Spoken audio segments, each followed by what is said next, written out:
La plaga antonina, también llamada peste antonina o de Galeno, fue la primera que afectó de manera global el Imperio Romano del siglo II después de Cristo, el mundo occidental del momento. Recibe este nombre porque tuvo lugar al final del reinado de la dinastía antonina, una de las más largas del Imperio Romano, del 96 al 192 después de Cristo.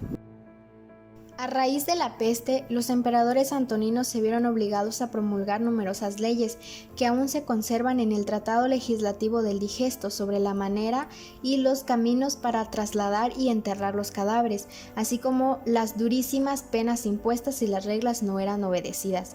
Se ha calculado que la plaga antonina afectó entre un 7 y un 10% de la población del imperio, que se cifra aproximadamente en 50 millones de personas. Por lo tanto, las epidemias se llevó entre 3 y 5 millones.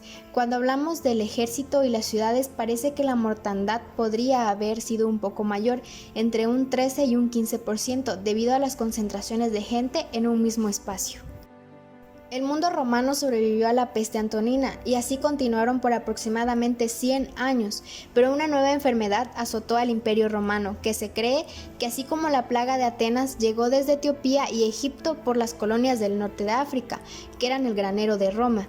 Avanzó con tal velocidad, no solo con su facilidad de contagio de humano a humano, sino también por contagiarse por medio de fomites, cualquier objeto inanimado que al ser contaminado transmite la infección, como ropa y otros artículos que utilizara el enfermo.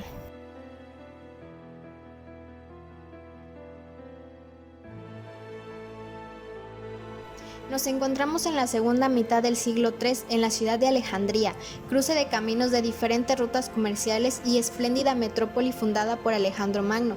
Bajo el sol abrasador de las calles de la populosa urbe se llenan de cadáveres insepultos. El hambre, la violencia y los tumultos hacen estrago en todos los barrios de la ciudad.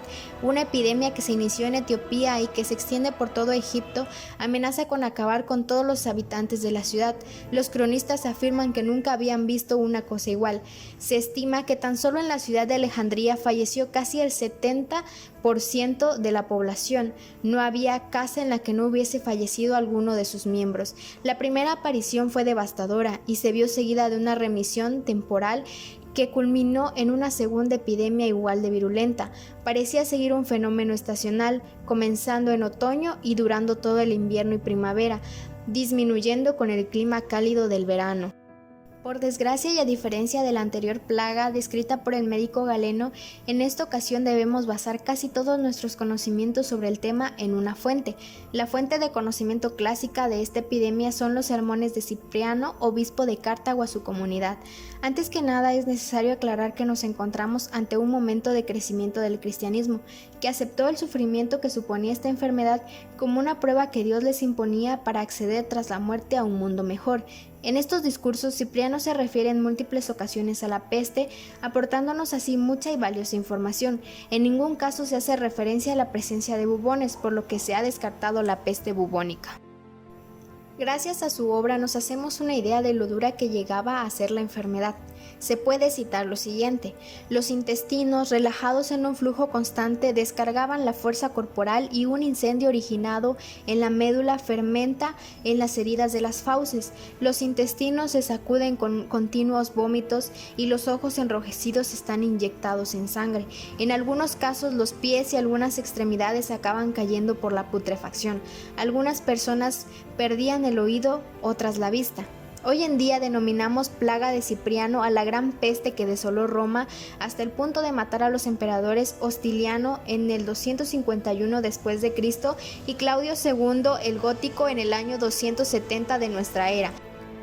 Al día de hoy, el patógeno responsable de la peste de Cipriano sigue siendo un enigma sin resolver. Los estudiosos especulan que bien pudo tratarse de una gripe, producida por un virus similar al que causó la gripe española en 1918, o a una fiebre hemorrágica viral. Otros investigadores creen que pudo tratarse de sarampión o viruela.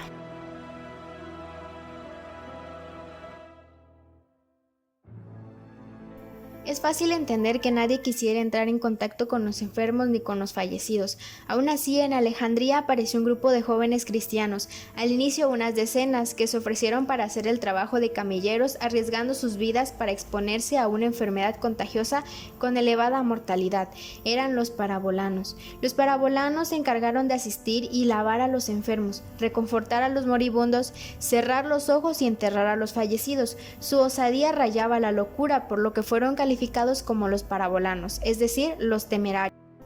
Estos jóvenes carecían de cultura, se encontraban en lo más bajo del escalafón social y pronto se convirtieron en un pequeño ejército, llegaron a ser 600. Además de las labores humanitarias, este grupo se convirtió en el brazo armado del obispo de Alejandría. En momentos de conflicto, los parabolanos promovían violentos disturbios para acallar las voces molestas contra el obispo. Eran violentos alborotadores capaces de intimidar al pueblo alejandrino, a pesar de que no pertenecían a ninguna orden ni abrazaban votos, disfrutaban de cierta inmunidad dentro de la comunidad cristiana.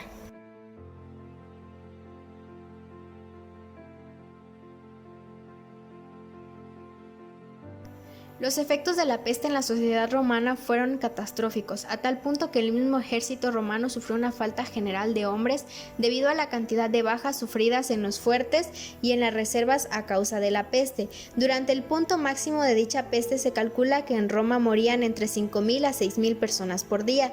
Debido al comercio y a los viajeros, la peste prontamente se expandió a un gran número de provincias y fuertes militares fronterizos, diezmando también el comercio y la economía romana en el proceso.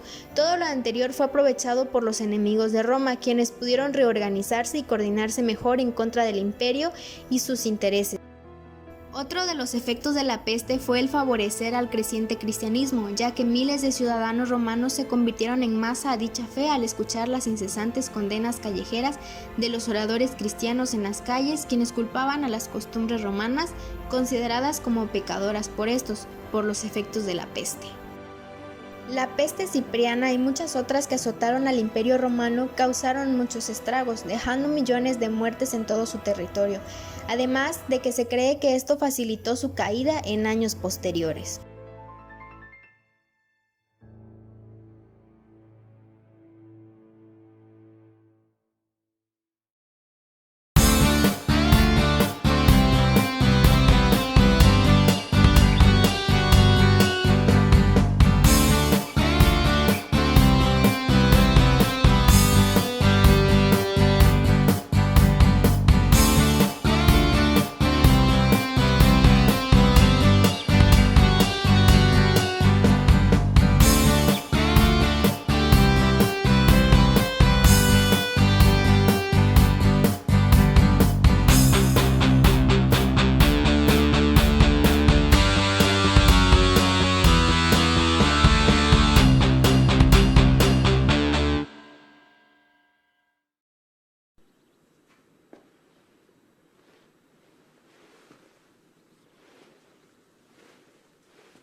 ¿Siguen aquí? ¿Ya se acabó? Váyanse a casa. Ah, están esperando un avance de Deadpool 2. Es que no tenemos tanto dinero. ¿Esperaban ver a Sam Jackson con su parche en el ojo y su sensual atuendo de piel? Búscale, búscale.